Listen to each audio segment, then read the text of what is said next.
संविधान ही आपली ओळख आहे. या संविधानानं आपल्याला नागरिकत्व दिलं आहे. संविधानामुळेच आपल्यामध्ये समानता आहे. जगाला आदर्शभूत असणाऱ्या आपल्या भारतीय संविधानाचं आणि या संविधानाचं मानवता पोषक विचारसरणीचं आपण ऋण विसरून चालणार नाही, असं प्रतिपादन सिंधुदुर्गच्या जिल्हाधिकारी तृप्ती धोडमिसे यांनी केलं.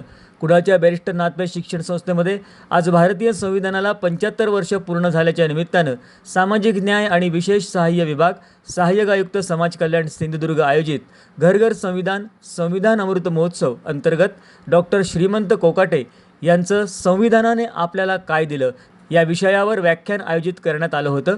यावेळी अध्यक्षस्थानावरून जिल्हाधिकारी तृप्ती धोडमिसे बोलत होत्या. डॉक्टर बाबासाहेब आंबेडकर यांच्या प्रतिमेला पुष्पहार अर्पण करून आणि बॅरिस्टर नाथपै शिक्षण संस्थेच्या प्रवेशद्वारावर उभारण्यात आलेल्या संविधानाच्या स्तंभाला, संविधानाच्या प्रतिमेला पुष्प अर्पण करून दीप प्रज्वलनानं कार्यक्रमाची सुरुवात झाली. यावेळी व्यासपीठावर जिल्हाधिकारी तृप्ती धोडमिसे यांच्यासह सिंधुदुर्गचे समाज कल्याण विभागाचे सहाय्यक आयुक्त संतोष चिकणे, बॅरिस्टर नाथपै शिक्षण संस्थेचे चेअरमन उमेश गाळवणकर, कुडाळच्या प्रांताधिकारी ऐश्वर्या काळुशे, तहसीलदार सचिन पाटील, समाज कल्याण विभागाचे अधिकारी तुषार गवळी, उदय यादव, प्राध्यापक जमदाडे, बॅरिस्टर नाथपै कला वाणिज्य विज्ञान महिला महाविद्यालयाचे प्राचार्य अरुण मरगज, बॅरिस्टर नाथपै नर्सिंग महाविद्यालयाच्या प्राचार्या कल्पना भंडारी, बॅरिस्टर नाथपै सेंट्रल स्कूलच्या प्राचार्या चैताली बांदेकर, संस्था अधिकारी पल्लवी कामत आदी उपस्थित होते. जागतिक कीर्तीचे व्याख्याते डॉक्टर श्रीमंत कोकाटे यांनी यावेळी संविधानानं आपल्याला काय दिलं या विषयावर अतिशय सुंदर मार्गदर्शन केलं. भारतातल्या मानवतेचा सन्मान करणाऱ्या संविधानातील विविध महत्त्वाच्या कलमांची त्यांनी उपस्थितांना माहिती करून दिली. गल्लीपासून दिल्लीपर्यंत आपल्या देशाचा कारभार ज्याद्वारे चालतो ते संविधान भारतरत्न डॉक्टर बाबासाहेब आंबेडकर निर्माण केलं. 2 वर्ष 11 महिने 18 दिवस असा प्रदीर्घ कालखंड बाबासाहेबांनी ज्या मसुदा समितीचे अध्यक्ष होते त्या मसुदा समितीच्या माध्यमातून संविधान निर्माण केलं. सर, अनेक वेळा एमपीएससीला, यूपीएससीला, सेट नेटला प्रश्न विचारला जातो, संविधान निर्मितीसाठी खालीलपैकी किती दिवस कालखंड लागला? योग्य पर्याय द्या, योग्य पर्याय शोधा. पर्याय काय असतो? 2 वर्ष 11 महिने 10 दिवस, 2 वर्ष 11 महिने 20 दिवस, 2 वर्ष 11 महिने 15 दिवस. आणि मुलं काय होतं? संदिग्धता त्यांच्यामध्ये निर्माण होती. लक्षात ठेवा, तुम्ही ज्यावेळेस पुढे स्पर्धा परीक्षा देणार आहात किंवा तुम्ही अमिताभ बच्चनच्या शो मध्ये जरी गेलात तर तुम्हाला सुद्धा हा प्रश्न विचारला जाऊ शकतो की आपल्या देशाचं संविधान निर्माण करण्यासाठी एकूण किती कालखंड लागला? कायमचं लक्षात ठेवायचं, 2 वर्ष 11 महिने 18 दिवस. आणखी सोपं करून सांगतो तुम्हाला, 3 वर्षातून 12 दिवस वजा करायचे. 2 वर्ष 11 महिने 18 दिवस, 3 वर्षातून 12 दिवस वजा केले, 2 वर्ष 11 महिने 18 दिवस एवढे दिवस होतात. तर 2 वर्ष 11 महिने 18 दिवस इतका प्रदीर्घ कालखंड आपल्या देशाचं संविधान निर्मितीसाठी लागला. आपल्या देशाचं संविधान हे जगातील एक क्रांतिकारक संविधान आहे. असामान्य, अलौकिक आणि अनमोल असा ठेवा आपल्या जगाचा म्हणजे भारतीय संविधान आहे. का तर आपल्या देशाची लोकसंख्या आज सुमारे 150 कोटी आहे. ज्या संविधान निर्माण झालं त्यावेळेस 35 कोटी होती. त्याही काळात जगातील 2 नंबरच्या लोकसंख्येचं राष्ट्र आपला भारत देश. भारताचं संविधान निर्माण करणे सामान्य गोष्ट नव्हती, कारण आपल्या देशामध्ये एकसंघपणा नाही. अनेक जाती, अनेक धर्म, अनेक पंथ, अनेक प्रांत, अनेक भाषा, अनेक वेशभूषा, वेगळ्या प्रकारचा आहार.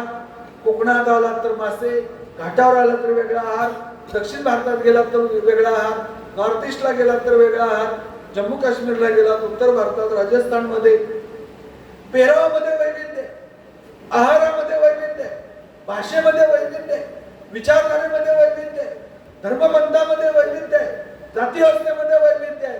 असा विविधतेने नटलेला देश, या देशाचं संविधान निर्माण करणं हे आव्हानात्मक काम होतं. राजेंद्र प्रसाद संविधान सभेचे अध्यक्ष होते, घटना समितीचे अध्यक्ष होते. 15 ऑगस्ट 1947 ला आपल्या देशाला स्वातंत्र्य मिळालं, पण ते राजकीय स्वातंत्र्य होतं, पॉलिटिकल फ्रीडम. पण स्वातंत्र्य व्यापक संकल्पना आहे. सामाजिक स्वातंत्र्य, आर्थिक स्वातंत्र्य, शैक्षणिक स्वातंत्र्य, सांस्कृतिक स्वातंत्र्य, भाषिक स्वातंत्र्य, आचार विचारांचं स्वातंत्र्य, ही स्वातंत्र्य संकल्पना खूप व्यापक आहे आणि व्यापक केवळ राजकीय स्वातंत्र्य मिळालं म्हणजे तुम्ही खऱ्या अर्थाने स्वतंत्र झालात असं नव्हे. तेव्हा तुम्हाला सामाजिक, शैक्षणिक, आर्थिक, सांस्कृतिक, भाषिक वेगळ्या प्रकारचं स्वातंत्र्य मिळेल, तेव्हा ते स्वातंत्र्य परिपूर्ण. राजकीय स्वातंत्र्यासाठी आपल्या महापुरुषांनी जीवाचं बलिदान दिलं, पण सामाजिक स्वातंत्र्य, शैक्षणिक स्वातंत्र्य, सांस्कृतिक स्वातंत्र्य मिळावं यासाठी आपल्या देशाला संविधानाची गरज होती. अध्यक्षस्थानावरून बोलताना जिल्हाधिकारी तृप्ती धोडमिसे यांनी देखील संविधानाचं महत्त्व विद्यार्थ्यांना सांगितलं. शासनाच्या या अमृत महोत्सवी वर्षानिमित्त संविधानाचा सन्मान करणाऱ्या घर घर संविधान या उपक्रमाचं त्यांनी कौतुक केलं. बस 1-1.5 तास तुम्ही ऐकतच असाल की भारतीय संविधानाच्या बाबतीत यावेळेस अमृत महोत्सवी वर्ष करायचं असल्यामुळे खूप सारे कार्यक्रम आपल्याला शासनाने करण्यास सांगितलेले आहेत. त्यातला एक म्हणजे घर घर संविधान आणि दुसरं म्हणजे की 26 नोव्हेंबर 2025 ते 26 जानेवारी 2026 या दोन महिन्याच्या काळामध्ये संविधानाच्या प्रति लोकांमध्ये जागरूकता निर्माण व्हावी म्हणून वेगवेगळे आम्हाला शासकीय कार्यक्रम तसेच शैक्षणिक कार्यक्रम आपल्याला करायला सांगितलेले आहेत. मला असं वाटत आहे की मागचा 1-1.5 तास बरंच याच्यावरती मार्गदर्शन झालेलं असणार आहे. त्यामुळे फक्त एक वैयक्तिक अनुभव मला सांगावा वाटतो. जसं की आपण ज्यावेळेस जन्माला येतो त्यावेळेस एक ओळख घेऊन येतो की आपण कोणाचा तरी मुलगा आहोत, मुलगी आहे, भाऊ आहोत, बहीण आहे किंवा विशिष्ट जात धर्माची, भाषेची ओळख आपल्या बरोबर ती येत राहते, नावाची, आडनावाची ओळख आपल्या बरोबर ती येत राहते.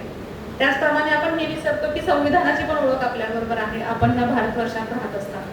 पण हे इतकं अप्रत्यक्ष आहे की आपल्याला जाणवत नाही की आपल्या बरोबर ती जी ओळख आहे त्यामुळे आपण तो प्रत्येक श्वासागणिक ते जगत असतो. ते कसं ते मी सांगते की जसं आपल्याला माहित आहे की भारताचा जर इतिहास बघितला तर सामाजिक राजकीय विषमता भरपूर होती, परंतु डॉक्टर बाबासाहेब आंबेडकरांनी हे जे संविधान हे इतकं मोलाचं दान आपल्याला दिलेलं आहे. म्हणजे पूर्ण जगामध्ये देखील याच्यावरती चर्चा होते की इतका विविधतेने परिपूर्ण असा भारत एकसंध कसा राहू शकतो. त्याचं पहिलं कारण हे संविधान आणि ह्याच संविधानामुळे आपण काहीही म्हणून जन्माला आलो किंवा काहीही व्यक्ती अमुक जगत असलो तरी पण एक संविधानाने आपल्याला नागरिकत्व दिलं, ती एक ओळख आपल्या बरोबर राहते. समानतेचं तत्व पाळलं जातं. आज आपण बघतो मुलांना, मुलींना किंवा सगळ्याच जाती धर्माच्या पंथाच्या लोकांना समान संधी आपल्याला शिक्षण आणि रोजगारात मिळते. त्या संधीमुळेच आपण एवढ्या विकासाच्या वाटा चालू शकतो. आज शासकीय अधिकारी म्हणून काम करत असताना आम्हाला पहिलं कर्तव्याची शपथ हीच असते की भारतीय संविधानाप्रती आम्हाला निष्ठा ठेवून काम करायचं असतं आणि त्यावेळेस ही सगळी समानतेची, न्यायाची तत्त्वे आम्हाला पाळावी लागतात. त्यामुळे शासकीय अधिकारी म्हणून हे कायम लक्षात ठेवावं लागतं की आपण जे काही काम करतोय ते संविधानाचे मूल्य जगवणं आणि ती कायम ठेवणं ही भावना मनात ठेवून आम्ही काम करतो आणि शेवटच्या टप्प्यापर्यंत, तळागाळापर्यंत विकास किंवा जे काही शासकीय धोरणं पोहोचली पाहिजेत हा आमचा अट्टहास असतो. यावेळी संविधान उद्देशिकेचं सामूहिक वाचन करण्यात आलं. उपस्थित मान्यवरांचं स्वागत आणि सत्कार संतोष चिकणे आणि सहकारी तसंच उमेश गाळवणकर यांनी केला. यावेळी विद्यार्थ्यांसह बॅरिस्टर नाथपै शिक्षण संस्थेच्या विविध विभागातले कर्मचारी, प्राचार्य, प्राध्यापक उपस्थित होते. कार्यक्रमाचं सूत्रसंचालन आनंद करपे यांनी केलं तर आभार तुषार गवळी यांनी मानले.